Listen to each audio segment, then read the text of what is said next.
Mutant Ninja Turtles, Teenage Mutant Ninja Turtles, Teenage Mutant Ninja Turtles, heroes in the half shell. They are the world's most fearsome fighting team. The heroes in the half shell and their queen. When the evil Shredder attacks, these turtle boys don't cut him no slack. Teenage Mutant Ninja Turtles, Teenage Mutant Ninja Turtles. Splinter taught them to be ninja teens. Leonardo leads Donatello does machine. Raphael's cool but rude. Michelangelo's a party dude. Teenage Mutant Ninja Turtles, Teenage Mutant Ninja Turtles, Teenage Mutant Ninja Turtles, heroes in the half shell.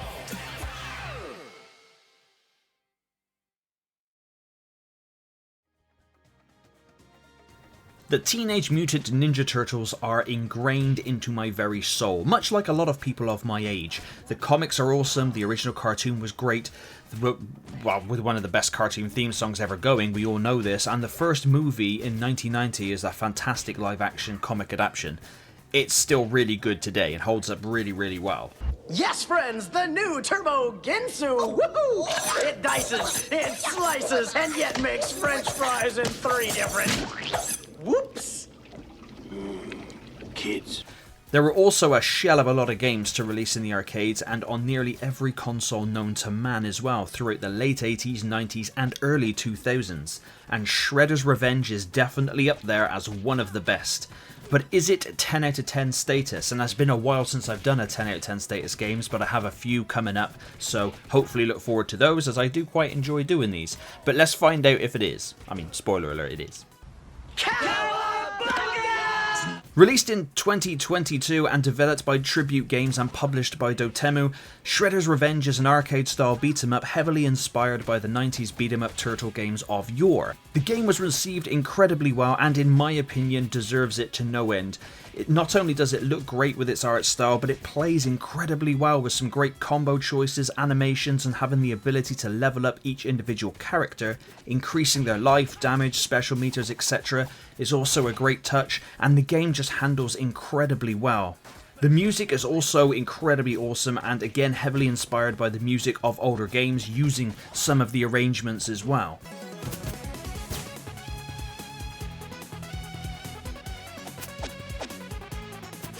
The voice acting is also on top form as it just all blends together to make the game feel like an extension of the original 80s and early 90s cartoon. There's also a great roster of characters to play. Obviously you have the 4 brothers Leonardo, Raphael, Donatello and my favourite Michelangelo, but also April O'Neil, Casey Jones and Master Splinter as well, and that's just in the base game.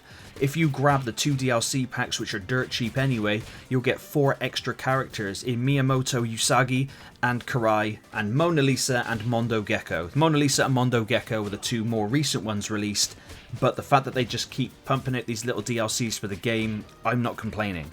Also included in the Dimension Shell Shocked DLC is the survival mode, where you choose your character and fight through different instances, fighting against all different enemies from throughout the game and different variants of them. You have to collect special power-ups so you can also play as Shredder, Bebop and Rocksteady temporarily. It is a shame that you can't get to play as them anyway, but maybe that'll come in a future update. But you can also choose different paths, so you can either choose to regain health or buff yourself or collect gems to unlock. You collect all these little gems in order to collect a bigger gem, and then those are used for unlocks, which is pretty cool. And those unlocks are character colors and art styles.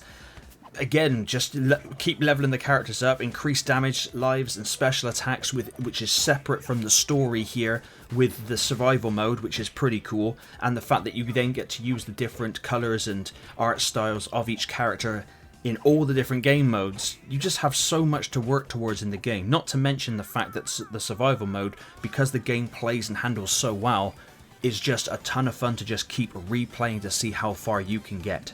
The base game is split between arcade mode and story mode, whereas with story you can save between missions of course, and there's also hidden cameos from the cartoon and you have to find and rescue them. There are also secret items to find and side quests to do for those characters, and there's basically 16 levels in the game, which is really cool. There's also, of course, couch co-op and online co-op too, so there's that there for people who have the friends. I do not. It comes with being nearly 40 with kids, I suppose. I just don't. Nobody else has the time or probably the want to play Turtles with me, which is a crying shame. Iconic characters also appear as bosses, and the levels mix it up with a mixture of foot and vehicle combat, which is pretty cool. Right on skateboards, hoverboards, it's a ton of fun to play on. Certain items within the levels can be used against the Foot Clan or other enemies you encounter by launching cameras at people or exploding barrels and such, so there's plenty to just experiment with to just create some awesome combos and wipe out the people as often as you can. Of course, the overall difficulty of the arcade mode, and you can up the difficulty if you want to as well. It's just a ton of fun to play, and as this is not designed as an arcade game to go in arcades, it's not brutally punishingly unfair that it's trying to rinse you of money because it's a home console game, so it's actually a bit more balanced. But it's a ton of fun to play on, and with everything I've mentioned, how can Shredders Revenge not be a 10 out of 10?